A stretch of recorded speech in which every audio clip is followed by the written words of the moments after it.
Olá pessoal, eu sou o Ângelo, professor de Biologia. Hoje eu estou aqui para fazer a aula número 1 de citologia para vocês. Pois é, a citologia é a parte da biologia que estuda as células. E é importantíssimo o conhecimento da célula, afinal de contas, todos os seres vivos têm alguma relação com a célula, na sua formação e no seu funcionamento. Então é importantíssimo a gente conhecer um pouco desta teoria celular e também como se desenvolve o estudo da citologia, as funções das células, as funções das regiões das células, enfim. Existem vários conhecimentos que são importantes para que a gente possa desenvolver a citologia. Mas, para começar, eu quero que você pense comigo a seguinte situação. Não existiria o estudo da célula se não houvesse o microscópio. Então, é fundamental que nós tenhamos a ideia, a noção que o microscópio é a máquina, o instrumento capaz de enxergar a célula. Então, só para a gente situar um pouquinho como foi desenvolvida a citologia no seu início, nós temos que lembrar que o microscópio, ele provavelmente foi inventado em 1591 por dois holandeses, pai e filho, chamados de Hans e Zacharias Janssen.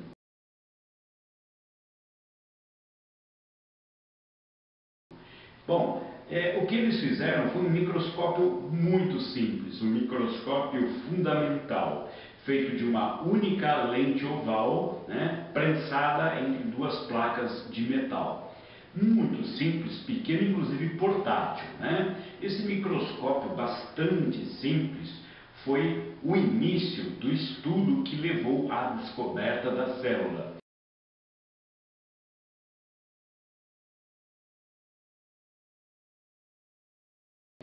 Bom, um outro holandês, chamado Anthony van Leeuwenhoek,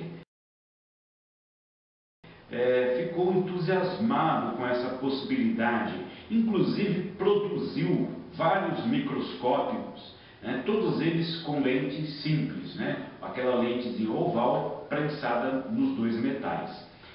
Só que o Anthony van Leeuwenhoek fez muitas observações sobre vários tipos de material biológico. Por exemplo, ele observou embriões vegetais, ele observou células animais como glóbulos vermelhos, espermatozoides, inclusive micro-organismos que naquela época eram conhecidos ou ficaram conhecidos como micróbios. Então esse foi o início do trabalho em relação à investigação sobre as células. Bom, o trabalho do Leeuwenhoek entusiasmou muito o britânico Robert Hooke. O Robert Hooke, ele fez um outro tipo de microscópio, que a gente pode chamar de microscópio composto. O microscópio composto é assim chamado por conta dele ter duas lentes. Uma lente fica pertinho do material biológico que está sendo observado, é chamado de lente objetiva, e uma outra lente fica perto do olho, que é chamada de lente ocular, que é que vai projetar a imagem para dentro do nosso olho. Esse microscópio já era um cilindro, lembra mais ou menos o formato de uma luneta. Então, com esse microscópio composto, o Robert Hooke observou um material biológico de cortiça de árvore, ou seja, a casca de árvore que a gente usa inclusive para fazer rolha de garrafa de vinho. Então, esse material é um material de células mortas. Bom, como são células mortas, não havia dentro dela um material gelatinoso que a gente está acostumado a imaginar da célula. Afinal de contas, como qualquer organismo que morre, existe a decomposição desse material. Então, o que o Robert Hooke viu foram cápsulas de células, né, vazias, ou pequenas caixinhas de células, as molduras formadas pelas paredes celulósicas das células vegetais.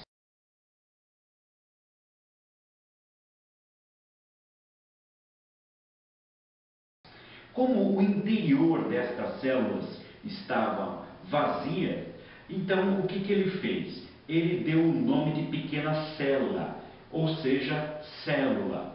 Este nome ele existe até hoje, mesmo depois que todos descobriram que existia um material naquele recheio da célula. Mas o nome ficou consagrado e é célula até hoje e sempre vai ser célula, provavelmente, né? Bom, aí a situação foi ficando bastante frenética, no sentido de todos que estão envolvidos com a citologia querem observar as células, querem descobrir novas formas de células, né? Então, por exemplo, tem lá um alemão chamado Matthias Schleiden. Em 1838, ele chegou à conclusão de que todas as células, todos os vegetais são formados por células.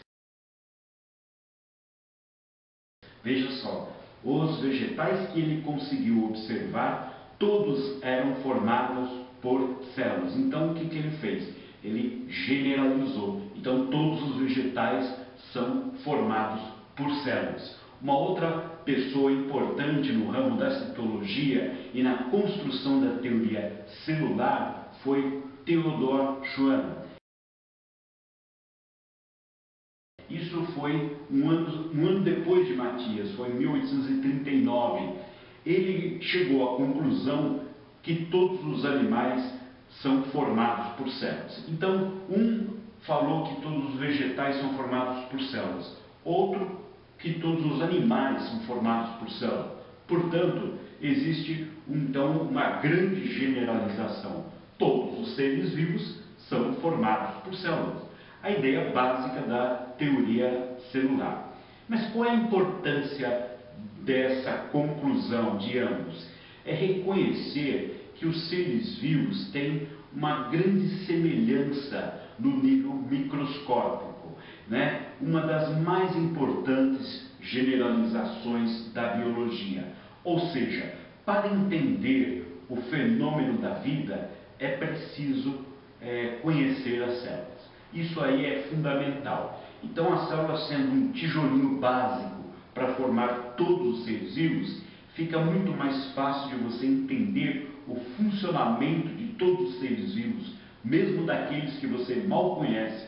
Você sabendo como funciona a célula animal, como funciona a célula vegetal, como funcionam as células mais simples, como as procariontes, que são as bactérias, você sabe como todos os seres vivos funcionam no seu princípio fundamental, tá? Então, é aí que aparecem três premissas fundamentais dessa teoria. Primeiro, todos os seres vivos são formados por células e por estruturas que elas produzem, ou seja, a célula é a unidade morfológica ou morfofisiológica básica de todos os seres vivos. Uma importante generalização. Isso uniu a biologia, a área da botânica, da zoologia, da microbiologia. Isso une todos os departamentos, todas as áreas da biologia em um único ponto em comum, a célula. A segunda premissa muito importante é que as atividades essenciais que caracterizam a vida, elas ocorrem nas células. Portanto, elas são as unidades funcionais ou fisiológicas da célula. Veja, elas são a premissa número 1, unidades morfológicas, premissa número 2, unidades fisiológicas dos seres vivos. E terceira premissa importante: novas células se formam apenas a partir de células já existentes. Portanto, há uma repetição do modelo celular durante o crescimento, o desenvolvimento, a manutenção de um ser vivo, ok? Então, pessoal, esta é a ideia fundamental que a gente faz agora para poder fundamentar a nossa primeira aula de citologia, ok? Uma outra oportunidade eu volto já com uma sequência desse assunto, tá bom? Forte abraço para você.